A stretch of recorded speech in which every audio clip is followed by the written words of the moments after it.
xannacha sirna gadaa fi oromummaa eenyummaa Itoophiyummaa akka lammii Itoophiyaa tokkotti malee akka gurmuu sabaatti isin hin beeknu. Harka fuunee akkam jirtu hordoftoota keenya jaalatamoo. Oromoon Tuulamaa gogeessi muudanaa ganna tokko booda alangee fudhachuun dura taasifamu kan sirnoonni fi jiloonni adda addaa keessatti raawwataman godaansa gadaa Tuulamaa haala miidhagaa ta'een milkiidhaan xumurachuun ni yaadatama. Jilli gadaa Karrayyuu guutuun erga mootummaa Bilxiginnaatiin rashaname kunoo muddeen kun waggaa afuraffaadha.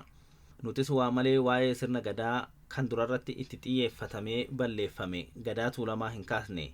Handhuurri gaafa sirna gadaa Tuulamaa ogguran ciniinname sun akkuma ciniinnametti waan jiruuf duula jibbiinsaa sirna gadaa fi eenyummaa oromummaa irratti sirna Itoophiyaan irratti ijaaramteen garee aangoo mootummaa harkaa qabuun akkasumas warra mootummaa keessa hin jirreen qindoomina tokkoon raawwatamuu akkuma itti fufetti jira. Kanaaf qophii keenya har'aa lafaaf lafeetiin nutis waa'ee ijaaramuu fi sirna Oromoo haala qabatamaa hamaa amma oromummaa fi sirna gadaa irratti aggaamameen wal qabsiisnee qabxiiwwan tokko tokko kaasnee ilaalla. Hamma dhumaatti nu faana bu'aa kan isiniin jennu qopheessan qophichaa Ibsaa Gammadaa, gulaalee kan dhiyeessu Dagaagaa Gammachuu, teeknishaanni Iftuu Galataati. Ijaaramuu sirna Impaayeraa Abisiiniyaa boodarra kan maqaa gara Itoophiyaatti jijjiirratte hordofee sirni ittiin bulmaata biyya Oromoo sirni gadaa diigameera. Qe'een Oromoo baay'een diigamee duguugga sanyii yookiin jinoosaadiin raawwatameera. Gadaan Tuulamaa bara 19 ifatti ugguramee sirnoota alagaatiin bakka buufamuu eegale. Hunda caalaa badiin Tuulamarra ga'e olaanaa fi duguuggaa sanyii kan hordofsiise ture. Oromoon Tuulamaa gaafa qe'ee ofii jiraachuu dadhabe gara firoota isaa warra Maccaa, warra Sikkoo Mandoo, Ituu Humbannaaf, Qalloo, Gujii fi Booranaa godaane. Hacuucamuu Oromootiif ka'umsi guddaan ciminuma handhuura Oromiyaa Tuulamaati.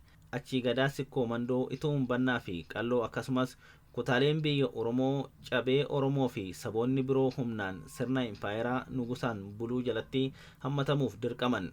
Saboonni sirna gadaa fudhatanii akka isaaniif tolutti tolfatan siyaasa hawaasummaa fi dinagdeedhaan ijaaramanii ofiin of bulchaa turan kanneen akka Sidaamaa, Geedoo, Konsoo fi kaanis sirna isaanii dhorkamanii sirni alagaa irratti fe'amee Nugusaa Abisiiniyaa Minilik lammaffaa jedhamu jalatti buluuf dirqaman. Mootii Minilikitti aansee mootonni dhufanis dhawaatumaan afaan Oromoo, eenyummaa Oromoo, aadaa fi hundaa olitti ammoo sirna gadaa balleessutti duulli walirraa hin cinne saba Oromoo fi saboota biroo diiguu irratti bobba'aa turanis humnii fi dandeettiin isaan daangessuurraan kan ka'e miidhaawwan gurguddaa dhaqqabsiisanis akka lafa kaanitti itti hin milkoofne. Kana malees bara 1960 kaasee ammoo Oromoofis saboonni ollaa waldaa Maccaa fi Tuulamaa jalatti ijaaramuun itti aansetti siyaasaa fi waraanaan akka Oromootti ABO'dhaan ijaaramuudhaan chaartarri mirga sabootaaf beekamtii kenne kan Oromiyaan keessatti sararamte sun bara 1991 akka wixinamuu gumaacha guddaa godheera. Oromoon chaartara bara 1992 shira TPLF yookiin OPDOtiin chaartara heera bara 1995 baheef bu'uura ta'e san keessaa dhiibamee Oromiyaa fi federaala irratti aangoo siyaasaa isaaf malu dhorkamee sadarkaa ergamtoota TPLF fi sadarkaa OPDO qofatti daangeffamus falmaa abbaa biyyummaa akka Oromootti ijaaramee taasisu bifa adda addaatiin itti fufuun aadaa fi sirni gadaa deebi'ee akka latu gochuu danda'eera. Haaluma kanaan irreechi hora Arsadii, hora Finfinnee, malkaa Ateetee fi kan kana fakkaatan irratti sababa dhorkaa aangawoota EPRDF yookiin OPDO yookaan warra amma PP jedhamaniin taasifamaa tureetiin namoota muraasa qofaan irreeffatamaa ture sun humna qabsoo ummata Oromootiin micciiramee irreechi hora Finfinnee, hora Harsadee, malkaa Ateetee mataa mataatti ayyaanota ummanni miiliyoonotaan bahee kabaju kan Afrikaa keessaa dorgomaa hin qabne ta'anii kabajamu. Sirni gadaa Oromoon dur akka sabaatti ittiin ijaaramee caasaa jalaa hamma gubbaatti bakka hundatti akka ummata bilisaa fi biyya birmadummaa qabuutti ittiin bulaa ture sun qabsoo ummatichaatiin calcala cunqursaa kukkutee deebi'ee lataa jira. Kanaaf fakkeenyi guddaan godaansa gadaa Tuulamaa haala rakkisaa fi waraana keessatti milkii guddaadhaan xumurame kana. Dhiibbaa gama mootummaatiin aadaa fi sirna Oromoo dhabamsiisuuf taasifame ajjeechawwan miseensota gadaa fi manguddoota irratti baroota torban darban keessaa Karrayyuu, Liiban, Boosat, Salaalee, Bachoo, Jiillee fi kan kana fakkaatan bakkoota baay'eetti irratti raawwatame damdamatee jila kana haala miidhagina qabuun milkeessee hofkale. Cinni gadaa Oromoo bakkoota adda addaatti alagaadhaan raawwatame xumura argatee gadaan latuun sirna impaayeraa Itoophiyaa kan dimokiraatawuu fi federaalawuu didee abjuu bara nugusaa abjootu ammas akkuma itti fufetti akka jiru hammeenya Oromoo irratti Oromiyaa keessattii fi biyyoota ollaatti raawwatamerra sirritti hubatama. Sanuu haala Oromoo saboota biraa biratti diinoomsuu danda'uun maqaa Oromoo nyaachaa Oromoo irratti hammeenya takkaa raawwatamee hin beekne raawwatama. Itti aansuun jibbinsi Oromummaa sirna gadaa fi akka Oromootti ijaaramuu ilaalchisee oofamu kun ka'umsi isaa eessa akka ta'e eenyuun akka deeggaramu tarsiimoo akkamii akka hordofu ilaalla. Qabsoo qeerroo Oromoo bara 2015 hanga 2017 taasifameen jijjiiramni dhufus qaamni aangoo Itoophiyaa dhuunfate qabsaa'ota keessaa kan ba'e otoo hin taane dhaabaa fi miseensota akeeka mataa isaanii hin qabne kan ergamuuf uumaman ture. Quuqamtoota muraasa keessa turanis of keessaa baasuudhaan gareen maqaa Oromootiin siyaasa nagadachaa akka Oromootti ijaaramuu lagatu kan akeeka Gimboo Sabaatti yookaan Izeemaa yookaan Qinijjiit bara 2015 sanii hojiirra oolchuu kan mirga saboonni ofiin of bulchuuf qabanitti hin amanne gadi bahe. Gareen kun waan ittiin biyya bulchuuf qophaa'e Madammar kan jedhamu qopheeffatee hojiitti seene. Hojii saboota impaayeratti walitti baqsanii saba tokko kan afaan Amaaraa dubbatu ijaaruutti gadi taa'e. Qabxiiwwan imaamata Madammarii yookaan walitti baqsuu muraasa kaafnee ilaaluu dandeenya. Kitaabichi falaasama jedhamee kan dhiyeeffame yoo ta'u akka sabaatti ijaaramuu ilaalchisee rakkoowwan gurguddaa qabu keessaa muraasa haa ilaallu. Imaamanni Madammar jedhamu kun akka sabaatti gurmaa'uu, akka sabaatti qabsaa'uu fi akka sabaatti haqaa fi dantaa ofiif dhaabbachuu sirrii miti jedhee qeequrra jehuudhaan waraana irratti labsa.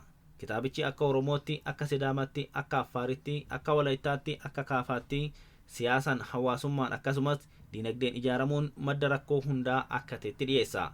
ABO, KFO, Baankii Oromiyaa, Naannoo Oromiyaa fi kan kana fakkaatan madda rakkoo Itoophiyaati jechuudha. Kanaafuu ODP fi paartilee miseensa EPRDF fi paartilee naannolee akka Affaar, Gambeellaa, Beenishaangul Gumuz, Hararii fi Ogaaden diiguudhaan jalqabni dhaabbilee dinagdee irrattis haleellaa raawwachaa turan. Achi booda ABO, KFO, adda bilisummaa biyyaalessa Ogaadenii fi paartileen sabaan ijaaraman filannoo akka hin seenneef Haacaaluu Hundeessaa ajjeesuun mormitoota hidhanii filannichumayyuu heera cabsanii bara itti gaggeeffamuun irra ture bara 2020 irraa gara bara 2021 dabarsuudhaan akka hin hirmaanne taasisanii kophaa hirmaatanii filamne bilxiginnaan moo'ee Itoophiyaan moote jedhanii himatan. Akkuma yeroo baay'ee mul'ate imaamanni Madammar kun warra mirga sabaaf qabsaa'an ni xureessa, ni salphisa. Akka daldaltoota siyaasaa fi dantaa dhuunfattis dhiyeessa. Akka ilaalcha isaanitti kaayoon akka sabaatti ijaaramuu dantaa fi kabaja ofii kabachiifachuuf osoo hin taane fedhii qabeenya biyyattii saamuti. Saamichi gurguddaan garuu erga bilxiginnaan hundaa'ee ija baasee sabni adiyoomee biyyattiin deegde. Kana malees Madammariin kun bakka bu'ummaa saboonni mootummaa keessatti qabaachuu qabna jedhan ni xiqqeessa. Maqaan taanetti maxxansa. Waaltaa Raggat jedhee farraja.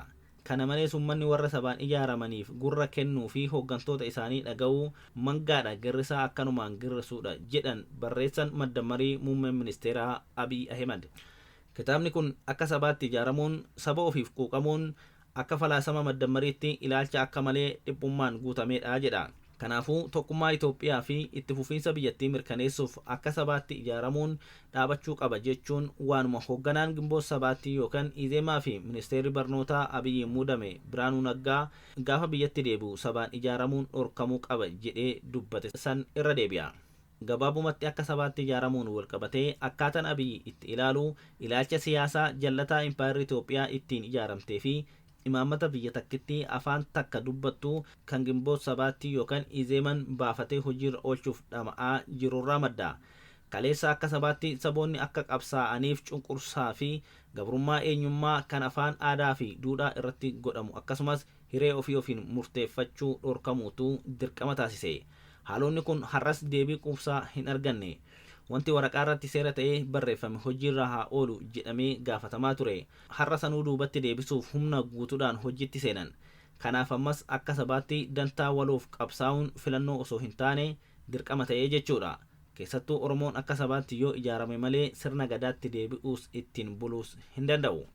Hundaa olitti ammoo uummanni tokko bifa kamiin ijaaramuu akka qabu kana malees akkamitti hiree isaa ilaalchisee murteeffachuu akka qabu kan murteessu ummatichuma mataa isaati malee sirna heeraa fi seeraan buluufis ta'ee bulchuu hin barbaanne akkanaa kanaan miti. akka Itoophiyaatti akka Oromootti akka dubartiitti ijaaramuun mirga. Akka Itoophiyaatti malee akka Oromootti hin ijaaramtu jechuun akka lammii tokkotti malee akka gurmuu sabaatti siin beeknu jechuudha. Kun of tuulummaa yookiin quufa gara darbe kan tuffii uummataarraa maddu ta'uus hubachuun barbaachisaadha. Oromoof karaan injifannoo inni irra salphaan duraan dursee akka Oromootti ijaaramuudha. Akka Oromootti ijaaramuu yookiin humna ta'anii as ba'uu kan jibbu hin jiru yoo ergama diinaa qabaate malee. Warri Oromoon humna akka hin taane fedhu leelliftoota sirna nafxanyaa deebisuuf abjootanii fi warra ilaalcha wal fakkaataa qabu qofa. Abiyyis kanumaaf Izeemaa, Abinii fi kan kana fakkaatan waliin hiriiree Oromootti duule. Sanuu maqaa Oromoo himachaa yakka warra kaan irratti raawwateef maqaa Oromoo himachaa.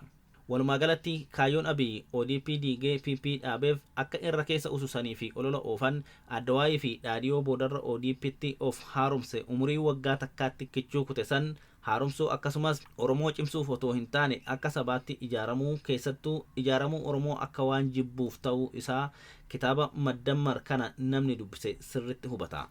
Wanti sirritti hubatamuu qabu Oromoon kan qabsaa turee fi ammallee itti jiru namoota Oromoo ta'an yookiin himatan aangoo wayitti baqsuuf miti. Hoogganaa impaayiratti Oromoo taasisuufis miti. Sun akeeka qabsichaa miti. Faayidaa sabaaf buusus hin qabu. Silaa akkas ta'uun Oromoof waa buuse Hayila Sillaaseenis Mangistuu Hayilamaariyamis Oromoo turan.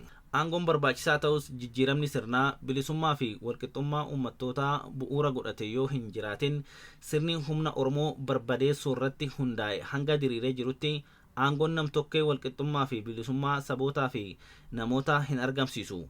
Dantaa sabichaafis oolfamuu hin danda'u.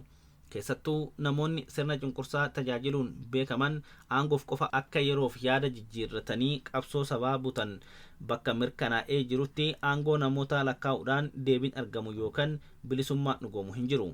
Abbaan aangichaa yoo sabboonummaan Oromummaa yoo aangome malee Oromoon yookiin nam-tokkeessanuu namni qabsoo Oromoo fashalsuu irratti waggoota 30 oliif bobba'ee ture aangomeef wanti gadi nuuf cobu hin jiraatu. Oromummaa Oromiyaa irratti aangometu Itoophiyaa tana impaayirummaarraa gara dimokiraasii fi federaalizimii haqaatti ceesisa. Qabiyyeen Oromummaa aadaa, afaan, eenyummaa, gadaa, finna, ilaalcha siyaasaa fi kan kana fakkaatan hammata. Kanatu aangomuu qaba. Gabaabumatti ayyaantummaa Oromummaatu Oromiyaa irratti darbees qixa sabichaaf maluun Itoophiyaa yookiin gaanfa Afrikaa keessattuu aangomuu qaba. Walumaa galatti Oromoon siyaasan hawaasummaan dinagdeedhaan yoo ijaaramu yookiin gurmaa'u akka Oromootti gurmaa'uun yookaan ijaaramuun mirga uumamaati. Waan walitti isa fidu waan tokko isa taasisu eenyummaa, afaan, aadaa, mala bulchiinsaa fi biyya Oromoo waan waliin qabuuf akka sabaatti ijaarama. Cunqursaan addaa Oromoo irra jiraachuu yookiin cunqursaa saba hundarratti bifa wal fakkaatuun jiraachuun yookiin cunqursaan dhabamuun akka Oromootti ijaaramuu keenyaaf akka ka'umsatti ilaalamuu hin qaban. Isaan kun sababoota akka sabaatti ijaaramuuf akka ka'umsaatti ilaalaman osoo hin taane akka uummata bilisaatti jiraachaa turuu keenyatu ka'umsa nuuf ta'uu qaba. Sababoonni kunniin yookiin cunqursaan jiraachuun kun akka Oromootti ijaaramuu keenyaaf ga'ee homaatu hin qaban jechuu miti. Haaluma kanaan cunqursaan sirra jiruu fi warra biraarra jiru maaliin adda ta'eet akka Oromootti ijaaramta jedhamee afaan faajjiin uumamuu hin qabu. Cunqursaan jiraatus jiraachuu baatus akka Oromootti dhaabbachuutu dursa.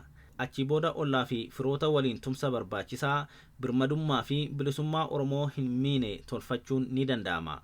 Oromoon akka uummata guddaatti saboota ollaa fi firoota isaaf gaaddisa yookaan walitti qabaa yoo ta'een alatti hiree saboota biroo irrattis murteessuuf fedhii impaayeraa ijaaruus hin qabu. Mirga isaa gaafata, mirga warra biraas ni kabaja.